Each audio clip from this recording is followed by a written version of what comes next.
ಪಕ್ಕ D boss ಅಭಿಮಾನಿ ಇವನು ಧನುಷ್ ಅಂತ. ಹೆಂಗಿದ್ಯಾ? ಚೆನ್ನಾಗಿದೆ, ನೀವ್ ಹೆಂಗಿದ್ದೀರಾ? ನಾನು ಚೆನ್ನಾಗಿದ್ದೀನಪ್ಪ. ಚೆನ್ನಾಗಿದ್ದೀನಿ. ಏನಪ್ಪ ಏನ್ ಮಾಡ್ತಾ ಇದೀಯ? ಅಮ್ಮ ಎಲ್ಲೋದ್ರು? ಅಮ್ಮ ಕೆಲ್ಸಕ್ಕೆ ಹೋಗೋರೆ. ಅಪ್ಪನು ಕೆಲ್ಸಕ್ಕೆ ಹೋಗೋರೆ. ನೋಡಿ ಇವನ ಹೆಸರು ಧನುಷ್ ಅಂತ. ಇವನ್ಗೆ ಕಾಲು ಓಡಾಡೋದಿಕ್ ಆಗೋದಿಲ್ಲ, ಮಲ್ಗಿದ ಕಡೆನೆ ಮಲ್ಗಿರ್ತಾನೆ.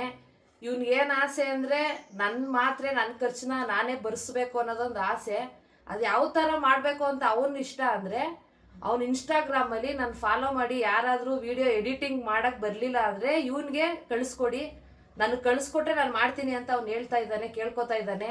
ಆದ್ರಿಂದ ನಾನು ಇವನು ಬಗ್ಗೆ ವಿಡಿಯೋನ ಮಾತಾಡಿ ಹಾಕ್ತಾ ಇದ್ದೀನಿ. ನೀವು ಯಾರಾದ್ರೂ, ಇವನು ನಾಗಮಂಗಲ ತಾಲೂಕು TB ಬಡಾವಣೆ ಪಾಲಗರ ರಸ್ತೆಯಲ್ಲಿ ಇವ್ರ ಮನೆ ಇರುತ್ತೆ. ನಾಗಮಂಗ್ಲದವರು ನಮ್ಮ ಮಂಡ್ಯ ಜಿಲ್ಲೆ ಆಗಿರ್ಬೋದು, ಯಾವುದೇ ಕರ್ನಾಟಕದಲ್ಲಿ ವಿಡಿಯೋ ಎಡಿಟ್ ಇದ್ರೆ ಇವ್ನ ಐಡಿಗೆ ಇವ್ನ ವಾಟ್ಸಪ್ ನಂಬರ್ಗೆ ಕಳಿಸಿ ಎಡಿಟ್ ಮಾಡಿ ನಿಮಗೆ ಕಳಿಸ್ತಾನೆ. ನಿಮ್ಗೇನಾದ್ರೂ ಅವ್ನಿಗೆ 5 ರೂಪಾಯಿ 10 ರೂಪಾಯಿ ಸಹಾಯ ಮಾಡಬೇಕು ಅಂತ ದೊಡ್ಡ ಎಡಿಟರ್ ಅಲ್ಲ ಅಂದ್ರೂ ಚೆನ್ನಾಗಿ ಮಾಡ್ತಾನೆ. ತಕ್ಕ ಮಟ್ಟಿಗೆ ನನಗೆ ವಿಡಿಯೋ ಎಡಿಟ್ ಎಲ್ಲ ಮಾಡಿ ನನಗೂ ಕಳಿಸಿದ್ದಾನೆ, ತೋರಿಸಿದ್ದಾನೆ. ತುಂಬ ಚೆನ್ನಾಗಿ ಮಾಡ್ತಾನೆ. ಸಹಾಯ ಮಾಡಿ. ಅವ್ರ ತಂದೆ ಗಾರೆ ಕೆಲಸ ಮಾಡ್ತಾರೆ, ಅಮ್ಮ ಒಂದು ಚಿಕ್ಕ ಕೆಲಸಕ್ಕೆ ಹೋಗ್ತಾರೆ, ಅಜ್ಜಿ ಮನೇಲಿರ್ತಾರೆ, ಅಣ್ಣ ಇನ್ನ ಇಂಜಿನಿಯರಿಂಗ್ ಎಜುಕೇಶನ್ ಮಾಡ್ತಾ ಇದ್ದಾನೆ. ಆದ್ರಿಂದ ಇವನು ನನ್ನ ಮಾತ್ರೆ ಖರ್ಚು ನಾನೇ ಬರ್ಸ್ಕೋಬೇಕು ಅಂತ ಇವನ ಇಚ್ಛೆ.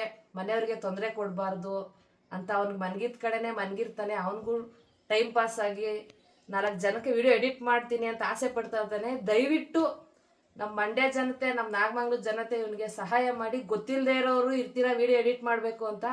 ಇವ್ನ ಫೋನ್ ನಂಬರ್ ಹಾಕಿರ್ತೀನಿ ಇನ್ಸ್ಟಾಗ್ರಾಮಲ್ಲಿ. ನೀವು ಇವ್ನ ಫೋನ್ ನಂಬರ್ ತಗೊಂಡು ಇವನಿಗೆ ಕಳಿಸಿ, ಖಂಡಿತ ಎಡಿಟ್ ಮಾಡ್ಕೊಡ್ತಾನೆ. ಏನಪ್ಪ ಎಡಿಟ್ ಮಾಡ್ಕೊಡ್ತೀಯಾ? ಅದನ್ನ ಹೇಳು, ಎಡಿಟ್ ಮಾಡ್ಕೊಡ್ತೀನಿ ಅಂತ. ನಿಂದ ಐಡಿ ಹೇಳು. ಐಡಿ ಏನು? ಎಮ್ಮರ್ದನು 2008. ಓಕೆ, ಇವನ ಐಡಿನ ಇನ್ಸ್ಟಾಗ್ರಾಮಲ್ಲಿ ಪೋಸ್ಟ್ ಮಾಡ್ತೀನಿ. ದಯವಿಟ್ಟು ಇವನಿಗೆ ಸಹಾಯ ಮಾಡಿ. ಎಲ್ರಿಗೂ ಒಳ್ಳೇದಾಗುತ್ತೆ. ನಮಸ್ಕಾರ.